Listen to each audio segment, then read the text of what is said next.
L'heure du contrôle pour le camion de Pedro et ses collègues. Pas une surprise pour ce transporteur de marchandises habitué des inspections. On demandait voir la marchandise qu'il a dans la camionnette, tous les bons de livraison, que c'est d'accord avec la marchandise, et le poids de camionnette et le contrôle de la camionnette, si toute la documentation c'est en ordre, c'est un contrôle normal que la police fait. Entre 7 heures et midi, plusieurs services étaient réunis pour contrôler chaque camionnette passant sur le boulevard du Midi.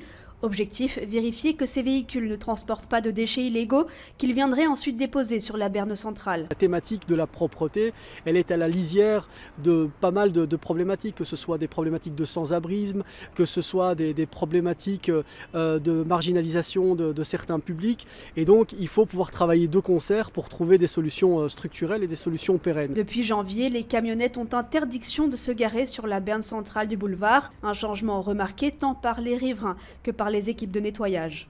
Ces camionnettes, et surtout des grands gabarits, agissaient véritablement comme des rideaux, empêchaient le moindre contrôle social. Et donc on voyait toute une série d'objets pulluler dans tous les sens. Ici des planches en bois, là des électros, des sacs poubelles.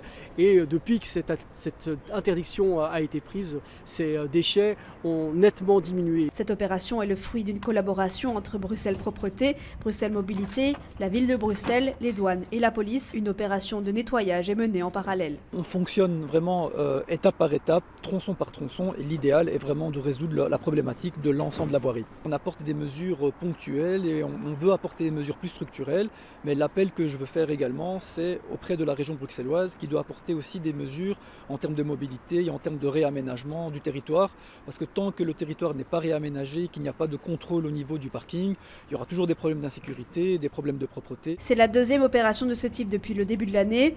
En janvier, 97 camionnettes ont été contrôlées. 5 transporteurs étaient en infraction de propreté et se sont mis en règle.